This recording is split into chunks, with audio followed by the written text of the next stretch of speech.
बहुत बहुत स्वागत है जी। धन्यवाद। बातों की शुरुआत करते हैं। आप अपनी पारिवारिक पृष्ठभूमि के बारे में बताएं, क्योंकि आपका परिवार, जहां तक हमारी जानकारी है, जनसंघ से जुड़ा रहा है। पारिवारिक पृष्ठभूमि पर प्रकाश डालेंगे। छोटे से गांव बगिया से आता हूं, एक किसान परिवार से आता हूं। वैसे राजनीति हमें विरासत में मिली है। जी जी। हमारे स्वर्गीय दादाजी वो भी विधायक थे जी। देश की आज़ादी के बाद 1947 में इलेक्शन नहीं हुआ था, विधायक मनोनीत हुए थे। तो हमारे दादा स्वर्गीय सरदार बुधनाथ साय वो मनोनीत विधायक हुए थे। उसके बाद लगातार कोई ना कोई हमारे परिवार से विधायक सांसद रहा। स्वर्गीय नरहरि साय जी वो हमारे बड़े पिताजी थे, वो भी कई बार के विधायक थे। सन 77 में रायगढ़ संसदीय क्षेत्र से सांसद थे और मोरारजी भाई देसाई की सरकार में उन्होंने भी राज्य मंत्री के रूप में भारत सरकार में काम किया। एक हमारे और बड़े पिताजी स्वर्गीय केदारनाथ साय जी, वो भी तपकरा विधानसभा क्षेत्र से विधायक रहे। एक हमारा ताऊ का लड़का रोहित कुमार साय, वो भी विधायक रहा और लगातार 90 के बाद में 2 बार विधायक, 4 बार सांसद के रूप में भारतीय जनता पार्टी के आशीर्वाद से हमको काम करने का अवसर मिला है। राह उतनी आसान नहीं थी आपकी, बड़ा संघर्षों से भरा रहा है। यहाँ तक की जो यात्रा रही है, मुख्यमंत्री पद तक की जो यात्रा रही है, उन संघर्षों के बारे में आप हमें बताएं। हाँ, वैसे तो हमारा पूरा जीवन संघर्ष में रहा। कहे कि हमारी उम्र जब 10 साल की थी, हम चौथी क्लास में थे, तो पिताजी का साया हमारे सर से उठ गया था और घर में सबसे बड़ा भाई होने के नाते पूरे घर की जिम्मेदारी हमारे ऊपर आ गई थी। हमसे पीछे 3 छोटे भाई थे, माता जी थी, दादी माँ थी, तो सबकी जिम्मेदारी हमारे ऊपर आ गई थी। तो हम पढ़ाई के साथ साथ अपने परिवार को भी संभाला और हम मूलतः किसान हैं, तो किसान भी हम देखते थे। तो इस तरह से पूरा जीवन बचपन से ही संघर्ष में रहा और हम कभी ये नहीं सोचे थे कि हम इस मुकाम पर पहुंचेंगे, लेकिन ये शायद हमारे पूर्वजों के कारण या भगवान की दया से, पार्टी के आशीर्वाद से आज इस मुकाम पर हमको पहुंचना पड़ा है। मैं आपके गांव जो है बगिया, वहां भी गया हूं। स्वर्गीय दिलीप सिंह जुदेव जी के साथ घर वापसी अभियान का कार्यक्रम था। धर्मांतरण को लेकर जिस तरीके से वातावरण है छत्तीसगढ़ में, एक बड़ी जिम्मेदारी है कि धर्मांतरण को रोका जाए। उस दिशा में क्या प्रयास आपने सोचा है, क्या आपने रोड मैप तैयार किया है? देखिए, हम लोग ईसाई के खिलाफ में नहीं है, लेकिन उनका जो 2 काम है, एक तो गो हत्या और एक धर्मांतरण, इसके खिलाफ में है। गाय हमारी माता है, गाय की हम लोग पूजा करते हैं, तो जो गो हत्या होती है उसका हम लोग खिलाफत करते हैं। और जो गरीबी का लाभ लेकर, अशिक्षा का लाभ लेकर और चंगाई को माध्यम बनाकर जो धर्मांतरण करते हैं, उसके हम लोग खिलाफ में हैं और इसके खिलाफ में हमेशा रहेंगे।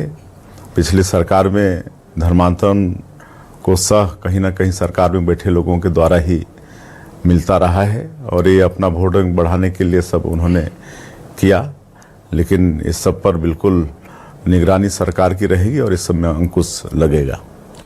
युवाओं की बड़ी उम्मीद है आपकी सरकार से, चाहे पीएससी को लेकर हो, विभिन्न प्रकार की भर्तियों को लेकर हो। क्या सोचा है आपने? युवाओं को कैसे आप संतुष्ट करेंगे? बिल्कुल, सबसे पहले तो पीएससी घोटाले की जांच की बात हमारे प्रधानमंत्री जी भी बोल के गए हैं। निश्चित रूप से उसमें उच्च स्तरीय जांच हम करवाएंगे और जहां तक हमारे मोदी की गारंटी में भी ये है कि जो छत्तीसगढ़ में 1 लाख पद बैकलॉग का है, उस पर पूरी पारदर्शिता के साथ और प्राथमिकता के साथ भर्ती का काम सरकार कराएगी और आगे भी जो भी आवश्यक होगा वो कदम उठाएंगे। मोदी की गारंटी का कितना असर हुआ चुनाव में? परिणाम तो हम सबके सामने है, लेकिन आप कैसे देखते हैं मोदी की गारंटी को? मोदी की गारंटी का बहुत असर हुआ है, क्योंकि हम लोगों ने मोदी की गारंटी में जो भी वादा किया उस पर 100% विश्वास छत्तीसगढ़ की जनता ने, मतदाता ने किया। और आज छत्तीसगढ़ ही नहीं, पूरे देश की जनता का विश्वास भारतीय जनता पार्टी पर है, हमारे देश के यशस्वी प्रधानमंत्री श्री नरेंद्र मोदी जी पर है। इसलिए हम लोगों ने हर वर्ग की चिंता करते हुए मोदी की गारंटी में मतलब अपना घोषणा पत्र बनाए हैं, तो उस पर यहाँ की जनता ने विश्वास किया। और विशेषकर माताओं ने तो महतारी बंधन योजना को लेकर बहुत बड़ा विश्वास किया, और सरकार बनाने में उनका बहुत अहम रोल रहा है, अहम योगदान रहा है। उसके हम आभारी भी हैं, हमारी माता बहनों के। जी, जैसा स्वभाव आपका है, इतने वर्षों का राजनीतिक सफर है आपका, लोग ये कहते हैं कि आप जितने सहज हैं, लेकिन जब अन्याय अधर्म आपको दिखता है तो फिर आप अपनी तीसरे नेत्र भी खोल देते हैं। हाँ बिल्कुल, कभी कभी स्वभाव के विपरीत करना भी पड़ता है। वैसे तो भगवान हमको स्वभाव से सरल ही बनाया है, लेकिन जब इतनी बड़ी जिम्मेदारी मिली है और मतलब और भी कई पदों में काम करने का अवसर मिला है, तो ऐसा नहीं है कि बिल्कुल सरल है, कभी कभी उंगली टेढ़ी भी करनी पड़ती है। जी, भ्रष्टाचार पर अंकुश लगाने के लिए कैसा प्रयास रहेगा आपका? बिल्कुल मतलब भरपूर प्रयास रहेगा। जो भी भ्रष्टाचार के मामले आएंगे उस पर जांच होगी और दोषीदार लोगों के ऊपर में सख्ती से कार्रवाई होगी। माँ से आप जब मिले और अपने इस सफलता के बारे में आपने बताया, तो एक बड़ा भावुक क्षण होता है किसी भी व्यक्ति के लिए कि उनकी माँ के सामने उनका बेटा जब शीर्ष पर पहुंच जाता है, तो इससे बड़ी कोई प्रसन्नता होती नहीं। उस अनुभव को आप हमें बताएं। जी नहीं, माँ बताती है कि जब हमारा मतलब जन्म हुआ था जी, और 12 दिन में जो नामकरण संस्कार का कार्यक्रम हम लोगों में होता है, उस समय जो नामकरण संस्कार में पूजा कराए थे हमारे कुल पुरोहित, तो उन्होंने कहा था, माँ आजकल बताती है कि आपका ये बेटा आगे चल के बहुत बड़ा आदमी बनेगा। आज माँ वो बात बताती है और बड़ा खुश भी होती है कि आज पंडित जी का बताया हुआ बात सही हो रहा है। जी, किसी व्यक्ति को माँ का प्यार तो मिलता ही है, सास का भी इसने जब मिल जाए, मैंने देखा कि आपकी सास माँ जो है वो भी बड़ी प्रसन्न हुई आपकी इस सफलता को प्राप्त जो आपने किया है उसको लेकर।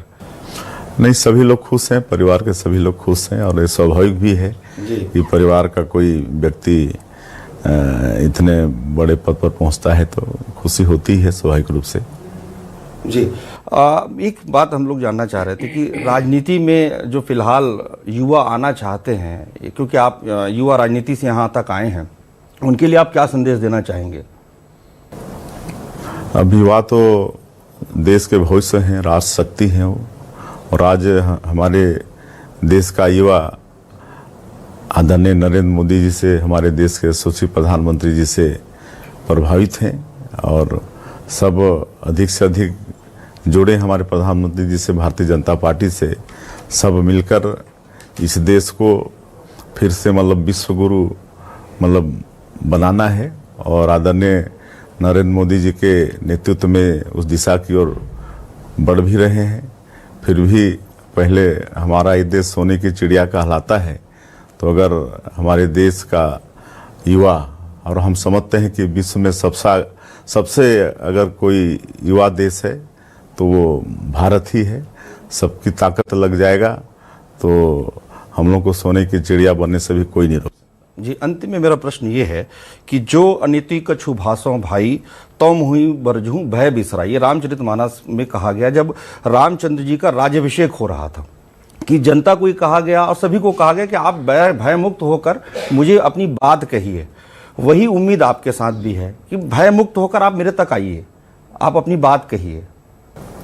जी, मेरा स्वभाव ही रहा है, और ये सब गुण हम स्वर्गीय दिलीप सिंह जुदेव जी से सीखे हैं। वो हमारे राजनीति के आदर्श भी रहे, और 25 साल तक उनके साथ हमको काम करने का सौभाग्य मिला। लेकिन 25 साल में उनको हम कभी नाराज नहीं होते देखे। जो भी आता था सबके साथ वो गले मिलते थे, सबकी वो सुनते थे और उन्हीं से हमने सीखा। और वैसे भी हमारी पार्टी कार्यकर्ताओं की पार्टी है, तो हम भी प्रयास करते हैं कि जो भी कार्यकर्ता या व्यक्ति हमारे पास आए तो पहले तो उसको सम्मान दें और फिर उनकी बात पूरी सुने, समझें और जितना समाधान कर सकते हैं उतना करें। ये प्रारंभ से ही हमारे स्वभाव में है और मैं आगे भी इसको कायम रखना चाहता हूँ। जी, आपका बहुत बहुत धन्यवाद। छत्तीसगढ़ की जनता को आप क्या संदेश देना चाहेंगे? छत्तीसगढ़ की जनता को, छत्तीसगढ़ के मतदाताओं को हम धन्यवाद देना चाहेंगे, उनका आभार व्यक्त करना चाहेंगे जिन्होंने भारतीय जनता पार्टी पर इतना बड़ा विश्वास किया है। भारतीय जनता पार्टी का सरकार बनाने में उनका योगदान है और उनके जो विश्वास, इतना बड़ा विश्वास, उसमें मतलब 100% खरा उतर सके, इसका अपने तरफ से, हमारी सरकार की तरफ से पूरा प्रयास रहेगा।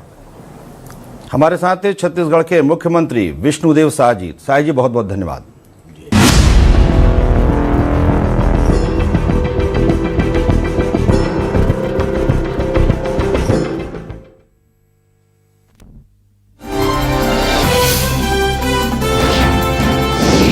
News 24